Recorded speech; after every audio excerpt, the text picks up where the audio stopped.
I'm Teisha Bader with Shalom TV's news update for Wednesday, February the 12th, 2014.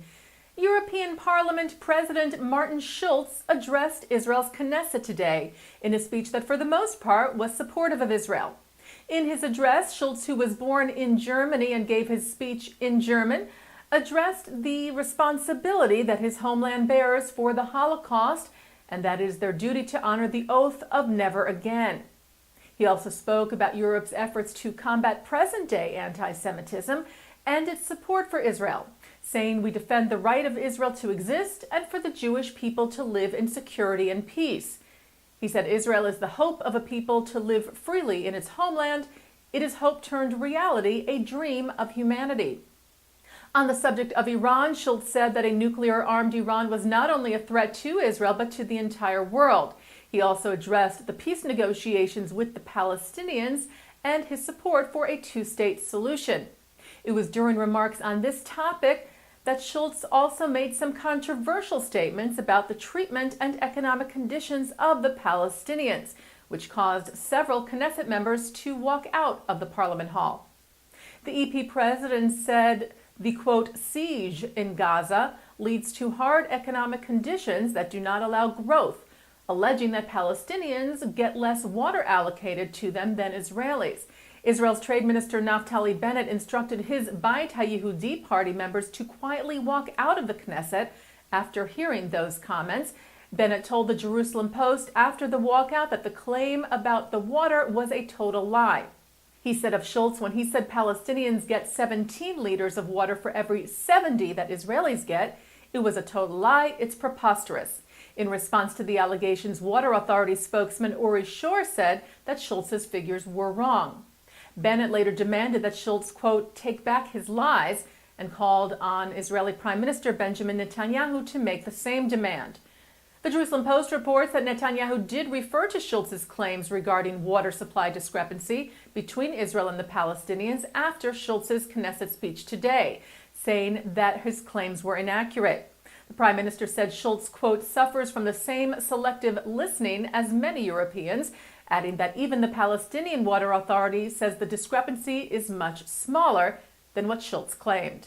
Netanyahu said Schulz admitted that he didn't check if what he said is true, but he still blamed us. People accept any attack on Israel without checking it. They plug their ears. Earlier yesterday, the Times of Israel reports that Schulz was honored at Jerusalem's Hebrew University, where he received an honorary doctorate. After receiving the honor, the EP president addressed the audience and said the EU has not and will not initiate a boycott against Israel. Ynet reports that he made similar comments to opposition head and Labour Party leader Isaac Herzog, stressing that Israel's problem is with the European business sector and not with the European Parliament. On Monday, Schulz met with Palestinian Authority President Mahmoud Abbas, where he reiterated his support for U.S. Secretary of State John Kerry's peace efforts in the region. Schulz met with Israeli Prime Minister Benjamin Netanyahu today. As we reported to you earlier this week, Israeli Prime Minister Netanyahu announced that he will be flying to the United States next month to meet with U.S. President Barack Obama at the White House.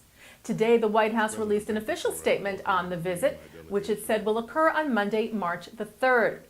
The White House said the president looks forward to discussing with the Prime Minister progress in Israeli-Palestinian negotiations, developments in Iran, and other regional priorities, adding that Prime Minister Netanyahu's visit is a demonstration of the deep and enduring bonds between the United States and Israel and our close consultations on a range of security issues. Israel's Foreign Minister Avigdor Lieberman announced Israel's new membership into international groupings at the United Nations yesterday. Lieberman wrote on his Facebook page of Israel's membership in a UN grouping known as JUSCANS, which is a regional consultative grouping to the UN Human Rights Council in Geneva, comprised of 15 non-EU democratic countries, which includes Japan, the US, Canada, Australia, and New Zealand. Israel was admitted to the group in Geneva in 2010 and now has joined their deliberations in New York as well. Lieberman wrote, next time you hear reports of diplomatic isolation or a wave of boycotts threatening Israel, know that the reality is very different. Adding that Israel continues and will continue to be a leading nation with the best minds in the world, and we will continue to strengthen and improve our relations with the international community. Israel's ambassador to the United Nations, Ron Prosor, who helped push Israel's admission, said it, quote, corrects a historic wrong.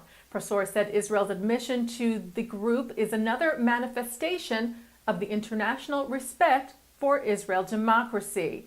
The U.S. and Canada were also involved in getting Israel admitted. U.S. Ambassador to the UN, Samantha Power, said Israel's participation in the Just Cans caucus in the United Nations Third Committee is an important step toward securing Israel's full participation across the UN system.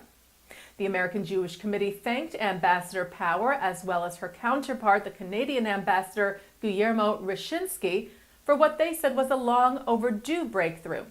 AJC Executive Director David Harris said the membership was another important step in rectifying the systemic discrimination against Israel at the UN. Harris added, however, that there was still much to be done at the world body. He said, our ultimate goal is to see the end of the structural obstacles to Israel's full participation in the UN system and to ensure that Israel is, at long last, given equal treatment as a UN member state, exactly as the UN Charter calls for. A police complaint was filed by a train company in Belgium over a hateful and offensive anti-Semitic incident that took place on board a Belgian train traveling from Namur to Brussels. On January the 31st, an unidentified passenger reportedly hijacked the train's PA system and announced in French to the passengers on board that the train was approaching Auschwitz, and said, quote, all Jews are requested to disembark and take a short shower. Belgian rail company SNCB filed a complaint over the incident, calling it an incitement to hatred. A similar incident happened on the same train line in 2012, where an unnamed suspect told passengers that the train was heading to Auschwitz and that all Jews were requested to get off at Buchenwald. The advent of the telegraph. Well, tribute is being paid today from the White House, among others, to longtime National Director of the Anti-Defamation League, Abe Foxman, upon his announced planned retirement from the post next year. Following the announcement, U.S. President Barack Obama praised Foxman, calling him irreplaceable. Obama said the ADL leader was a tireless voice against anti-Semitism and prejudice in all its forms, always calling us to reject hatred and embrace our common humanity. U.S. Secretary of State John Kerry also praised Foxman, saying he has a moral compass and a rock-solid clarity of purpose, and that the cause of peace and the security of the State of Israel is stronger for Foxman's service.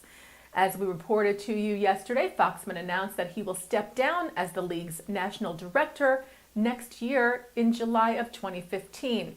The Jewish Council for Public Affairs will be honoring Foxman at their upcoming plenum in Atlanta next month, where they will award him with the prestigious Albert D. Chernin Award, given to Jewish leaders whose life work best exemplifies the social justice imperatives of Judaism, Jewish history, and the protection of the Bill of Rights.